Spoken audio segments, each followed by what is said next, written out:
Il y a des silences qui parlent plus fort que 1000 mots. Il y a des absences qui résonnent comme un tonnerre dans l'esprit de ceux qui nous ont sous-estimés. Disparaître sans un mot, ce n'est pas une fuite, ce n'est pas une faiblesse. C'est parfois un choix de puissance, une réponse silencieuse à l'irrespect, à l'indifférence ou à la toxicité. Et ce que beaucoup ignorent, c'est que ta disparition laisse une empreinte profonde. Elle crée un vide, un écho mental, un choc émotionnel. Quand tu disparais sans t'expliquer, sans supplier, sans crier, tu renverses les rôles. Tu passes de celui ou celle qu'on pensait acquis à celui ou celle qu'on ne peut plus atteindre. Mais que se passe-t-il vraiment dans la tête de ceux que tu quittes sans un mot? Quels sont les effets psychologiques, émotionnels et parfois même physiques qu'ils ressentent quand tu te retires sans bruit, sans colère, sans avertissement? Dans cette vidéo, nous allons décortiquer les 10 effets puissants que les autres ressentent quand tu choisis de disparaître, surtout quand ils ne s'y attendent pas. Et ce n'est pas juste de la théorie. Nous allons illustrer chaque effet avec des exemples concrets, réels, issus de la vie de tous les jours, mais aussi d'histoires connues, où la disparition silencieuse a eu un impact bien plus grand qu'une confrontation directe. Que tu sois dans une relation amoureuse toxique, une amitié à sens unique, ou même un environnement familial ou professionnel qui te pompe ton énergie, cette vidéo va t'éclairer. Elle va te montrer pourquoi, parfois, le silence est la plus grande des réponses. Et pourquoi, souvent, disparaître est un acte de puissance intérieure. Prépare-toi à voir l'autre côté de la pièce. Prépare-toi à comprendre ce que ton absence déclenche réellement. Car dans ce monde où tout le monde parle, ceux qui choisissent de se taire marquent les esprits pour longtemps. 1. Le choc de l'inattendu. Ils ne comprennent pas ce qui se passe. Lorsque tu disparais sans prévenir, sans expliquer, sans crier, la première réaction, c'est le choc brutal. Tu étais là, et soudain, tu ne le es plus. Tu répondais à leurs messages, tu étais disponible, tu faisais des efforts, tu donnais, tu supportais. Et puis un jour, silence total. C'est un effet qui désarme complètement. Pourquoi? Parce que les gens s'habituent à ta présence, à ta patience, à ton attention. Ils ne t'écoutent plus vraiment, ne te regardent plus vraiment. Ils pensent que tu ne partiras jamais, que tu seras toujours là, peu importe comment ils te traitent. Et quand tu t'en vas, sans une scène, sans un mot, ils sont perdus. Ce silence, c'est comme un miroir qu'on leur tend. Et ce qu'ils y voient, ce sont leurs propres manques, leurs propres erreurs, leur propre aveuglement. Exemple réel. Pense à Steve Jobs. Oui, le fondateur d'Apple. Mais avant qu'il ne devienne cette légende, en 1985, il a été évincé de sa propre entreprise par les dirigeants qu'il avait lui-même engagés. Plutôt que de se battre publiquement, Steve Jobs a disparu du monde Apple pendant plusieurs années. Silence. Aucune interview. Aucune critique. Aucune plainte. Mais dans ce silence, Apple a commencé à vaciller. Le génie créatif qu'ils avaient pris pour acquis n'était plus là. Ce n'est que des années plus tard, en 1997, qu'ils le rappelleront désespérément et qu'il sauvera la marque. Ce silence-là a été plus puissant qu'une guerre d'ego. Quand tu disparais sans un mot, tu obliges les autres à faire face à eux-mêmes. Ils se demandent, ai-je fait quelque chose de mal? Pourquoi est-ce qu'ils l'ont elle est partie? Est-ce qu'ils l'ont elle va revenir? Et si c'était de ma faute? Le doute s'installe. L'incertitude les ronge. Et ce doute, c'est souvent bien plus douloureux qu'un simple reproche. 2. Le retour brutal à la réalité. Ils réalisent ta vraie valeur trop tard. Au début, ils minimisent.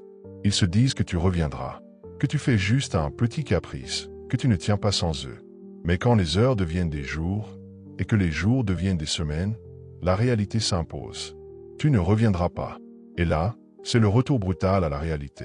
Ils commencent à revoir les moments passés, à reconsidérer toutes les petites choses que tu faisais pour eux.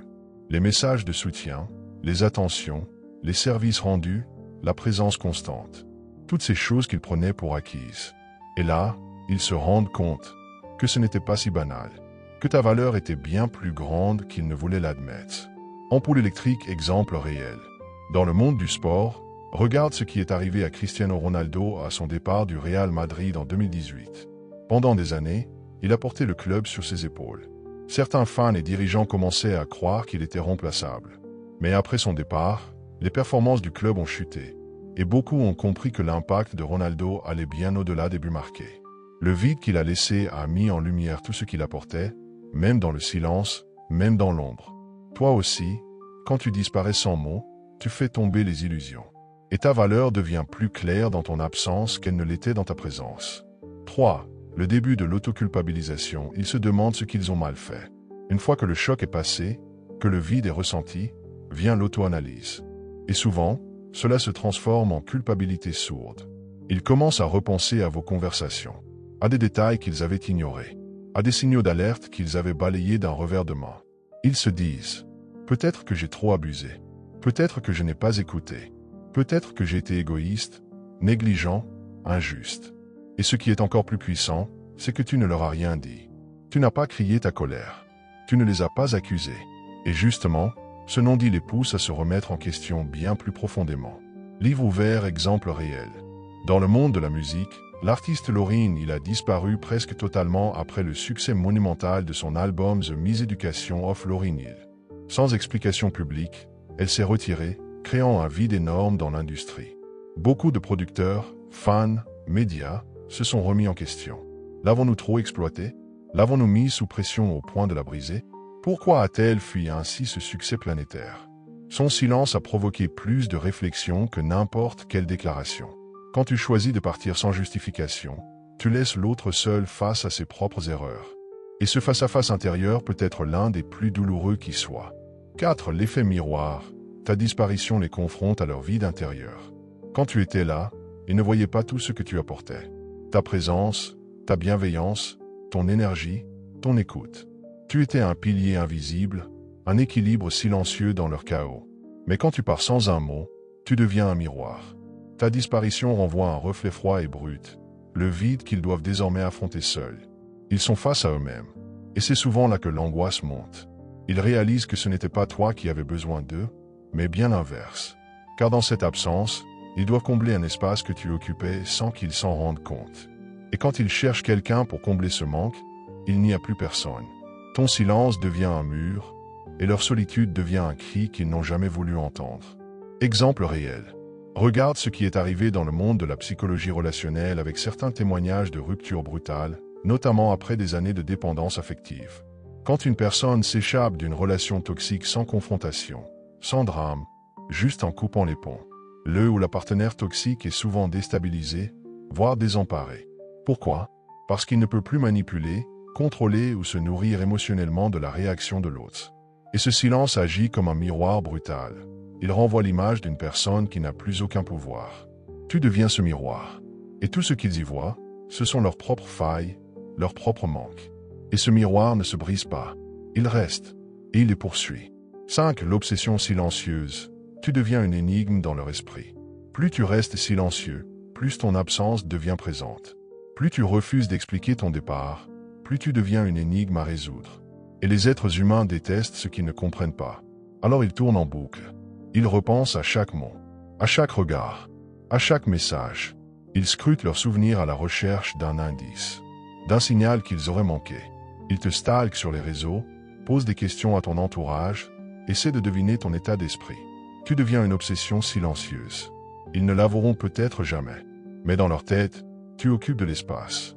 Beaucoup plus que quand tu étais présent. Parce que l'esprit humain est ainsi fait. Il ne supporte pas les non-résolutions. Et ton départ sans explication crée une boucle mentale impossible à fermer. Exemple réel. Dans le monde artistique, l'acteur Rick Moranis, star des années 80 et 90, Ghostbusters, Chérie, J'ai rétréci les gosses, a quitté brusquement Hollywood après le décès de sa femme pour élever ses enfants. Il n'a donné aucune explication publique pendant des années. Son absence est devenue une sorte de mythe, d'énigme culturelle. Les fans, les médias, les studios, tous se demandaient ce qu'il devenait. Ce silence a créé une aura mystérieuse autour de lui, bien plus forte que s'il avait simplement expliqué son retrait. Quand tu t'éclipses sans un mot, tu deviens pour eux un mystère vivant. Et un mystère attire, trouble, hante. Ta disparition les obsède non pas parce qu'ils te perdent, mais parce qu'ils ne te comprennent plus. Et c'est parfois plus insupportable que l'abandon lui-même. 6. L'éveil tardif, ils commencent à voir qui tu étais vraiment. Tant que tu étais présent, ils voyaient une version floue de toi. Une présence acquise, prévisible. Ils pensaient te connaître, te comprendre, te cerner. Mais quand tu disparais sans prévenir, sans bruit, sans colère, c'est là que leur vision change. Tout à coup, les souvenirs prennent un autre goût. Les gestes que tu faisais, les mots que tu prononçais, les silences que tu gardais, reprennent vie avec une intensité nouvelle. Ce qu'ils méprisaient devient précieux. Ce qu'ils ignoraient devient central. Ce qu'ils trouvaient banal devient rare. Ils commencent alors à percevoir ta vraie nature, ta vraie profondeur, ton authenticité. Ce n'est pas que tu as changé. C'est qu'en partant, tu leur as laissé l'espace de voir ce qu'ils n'avaient jamais voulu voir. Tu leur as retiré le filtre de l'habitude. Et c'est souvent dans l'absence que naît la reconnaissance. Mais cette reconnaissance, elle arrive trop tard. Ils veulent te dire merci, mais tu n'es plus là. Ils veulent s'excuser, mais ton silence les empêche. Ils veulent réparer, mais la porte est fermée. Un jour, ils comprendront. Mais ce jour-là, tu seras déjà loin. Exemple de ce phénomène, on le retrouve souvent après le départ d'un grand sage, d'un artiste, d'un proche ou même d'un simple collègue qu'on ne considérait pas à sa juste valeur. Il suffit qu'il ne soit plus là pour que tout le monde commence à dire combien il était important, combien il faisait du bien, combien il portait l'équilibre du groupe. Dans une entreprise, il n'est pas rare qu'un employé discret, humble, loyal, quitte son poste sans esclandre. Et quelques mois plus tard, on se rend compte qu'il portait sur ses épaules bien plus que son rôle ne le laissait voir. Et là, c'est trop tard. On ne peut que regretter de ne pas l'avoir vu plus tôt. 7. La peur de te perdre pour toujours, une blessure d'ego déguisée en regret. Lorsque tu disparais sans un mot, tu n'envoies pas un simple message de rupture. Tu envoies un signal beaucoup plus profond. Tu montres que tu es capable de tourner la page sans avoir besoin de validation, de confrontation ou de permission. Et cela touche l'ego de plein fouet. Car pour beaucoup, ce n'est pas seulement ta disparition qui les affecte, c'est le fait que tu sois parti sans leur donner l'occasion de réagir, de contrôler ou de rattraper la situation. Alors la peur s'installe. Non pas toujours une peur sincère de t'avoir réellement perdu, mais plutôt une peur de ne plus exister dans ton regard. Une peur de ne plus avoir d'emprise sur toi. Une peur que tu sois réellement passé à autre chose. Et surtout, une peur que quelqu'un d'autre découvre en toi ce qu'eux n'ont pas su voir. Cette blessure-là n'est pas toujours visible. Elle se cache derrière des silences maladroits, des tentatives de reprise de contact, des regards fuyants, voire même des critiques ou du dénigrement. Car parfois, pour ne pas affronter leur propre douleur, certaines personnes préfèrent t'accuser d'être froid, distant, cruel. Alors qu'en réalité, c'est leur propre ego qui saigne. Un exemple fréquent de cette peur se retrouve dans les relations amoureuses. Combien de personnes commencent à courir après leur ex uniquement quand ce dernier ou cette dernière disparaît totalement, sans colère, sans explication, sans drame. Ce n'est pas toujours de l'amour qui ressurgit. C'est souvent la peur d'avoir perdu leur pouvoir. Et cette peur devient une obsession. Parce que tu leur échappes. Parce que tu as pris le contrôle sans un mot. Quand tu choisis de partir dans le silence, tu ne laisses pas de porte entrouverte. Et cette fermeture nette peut réveiller des blessures anciennes qu'ils pensaient avoir enterrées. 8. L'envie de te reconquérir, le déclenchement d'une course contre le vide. Lorsque tu choisis de disparaître sans prévenir, tu ne provoques pas uniquement du silence chez l'autre. Tu réveilles un besoin souvent enfoui, celui de reconquérir ce qui semblait acquis. Et ce besoin peut devenir une véritable obsession. La personne se lance alors dans une sorte de course. Elle essaie de revenir vers toi, parfois maladroitement, parfois avec insistance. Elle t'écrit, te laisse des messages, tente de provoquer des hasards. Mais cette démarche n'est pas toujours motivée par l'amour ou le respect. Souvent, ce qu'elle veut vraiment, ce n'est pas tant toi, mais ce que ton départ a fait émerger en elle. Elle veut récupérer une image d'elle-même qu'elle aimait tant à travers ton regard. Elle veut reprendre ce sentiment de contrôle, de pouvoir, d'importance. Car ton silence lui a renvoyé l'idée qu'elle n'était peut-être pas aussi indispensable qu'elle le croyait. Et dans cette course, elle peut tout essayer. Les excuses tardives, les promesses soudaines, les gestes inattendus. Mais ce qui la trouble, c'est que plus elle tente de te rattraper, plus tu sembles t'éloigner. Et cette distance que tu imposes devient une épreuve qu'elle ne sait pas comment surmonter. On observe ce phénomène dans de nombreuses situations de rupture. Prenons l'exemple d'un couple où l'un des deux partenaires, fatigué des efforts à sens unique, décide de partir sans colère ni vengeance, juste avec la dignité du silence. Très souvent, c'est à ce moment-là que l'autre, surpris, déboussolé, commence à faire tout ce qu'il n'a jamais fait auparavant. Des attentions, des mots d'amour, une présence soudaine. Mais ce n'est pas forcément de l'amour retrouvé. C'est le vide qui fait peur. C'est la perte de confort émotionnel qui bouscule. Tu n'es plus là, et pourtant tu les fais courir. Parce que parfois, le simple fait de partir en paix est la chose la plus puissante que tu puisses faire. 9. Le réveil de leur conscience. Ils commencent à changer, mais pas pour toi.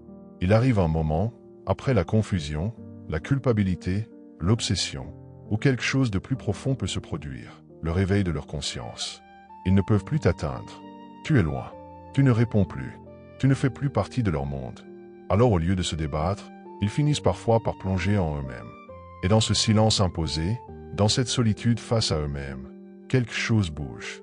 Ils commencent à voir leur comportement différemment, à comprendre qu'ils ont laissé passer quelque chose de rare, à admettre qu'ils ont blessé, ignoré ou méprisé. Et cette prise de conscience, bien que tardive, peut déclencher un changement réel. Mais ce changement, il ne sera plus pour toi. Ce sera pour eux, parce qu'ils auront compris, à travers ton absence, qu'ils doivent devenir quelqu'un de meilleur. Pas pour reconquérir, pas pour séduire à nouveau, mais pour ne plus jamais perdre quelqu'un comme toi. Ce phénomène a été observé chez de nombreux leaders, coachs ou personnes inspirantes qui, après avoir quitté un groupe, une équipe ou une relation, laissent derrière un impact profond. Leur départ devient un tournant. Les autres se réorganisent, changent, évoluent. Mais ce changement arrive souvent une fois qu'il est trop tard. Et c'est là la beauté silencieuse de ton geste. Tu n'as pas crié. Tu n'as pas humilié. Tu n'as pas vengé. Tu as simplement quitté. Et dans ce départ, tu as laissé une trace plus profonde que toutes les paroles du monde. 10. Le respect forcé, tu imposes ta valeur sans l'imposer. Tu n'as pas crié. Tu n'as pas demandé à être respecté. Tu n'as pas tapé du poing sur la table, ni supplié qu'on te voie, qu'on t'écoute, qu'on te considère. Tu es juste parti. Et c'est dans ce silence que tu as obtenu ce que beaucoup cherchent désespérément, le respect. Car il y a une vérité que l'on oublie souvent. Le respect ne se quémande pas, il s'impose par les actes. Et disparaître avec calme, avec dignité, sans haine ni justification, c'est l'un des actes les plus puissants qu'une personne puisse poser. Ce respect-là, tu ne le demandes pas. Il vient avec le temps. Il vient quand ils réalisent que tu ne reviendras pas pour valider leur comportement, que tu ne seras plus jamais accessible de la même manière, que tu t'es retiré de leur jeu. Et à ce moment-là, même les plus indifférents se mettent à te regarder autrement. Ils parlent de toi avec un autre ton. Ils pèsent leurs mots quand ton nom est évoqué. Ils se souviennent. Et surtout, ils comprennent enfin ce que tu valais. Dans le monde du travail, dans les amitiés, dans les couples, ce genre de respect tardif est fréquent. On ne te reconnaît pas quand tu es toujours là, prêt à tout donner. Mais dès que tu te retires, dès que tu refuses de participer au déséquilibre, tu deviens soudain une figure à part. Tu n'as pas imposé ta valeur. Tu l'as incarnée.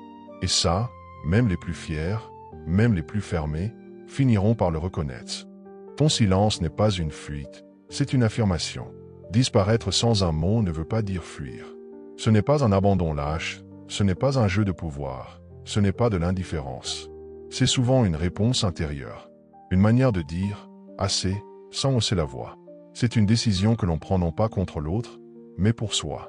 Parce que parfois, expliquer, justifier, débattre, c'est épuisant. Parfois, continuer à être présent, c'est se trahir.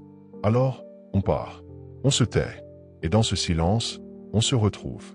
Ce que les autres ressentent après ta disparition n'est pas entre tes mains, mais ce que toi, tu ressens en reprenant le contrôle de ton énergie, de ta paix et de ta valeur. Ça, c'est ta victoire. Tu n'as pas besoin qu'ils comprennent. Tu n'as pas besoin qu'ils regrettent. Tu n'as pas besoin qu'ils reviennent.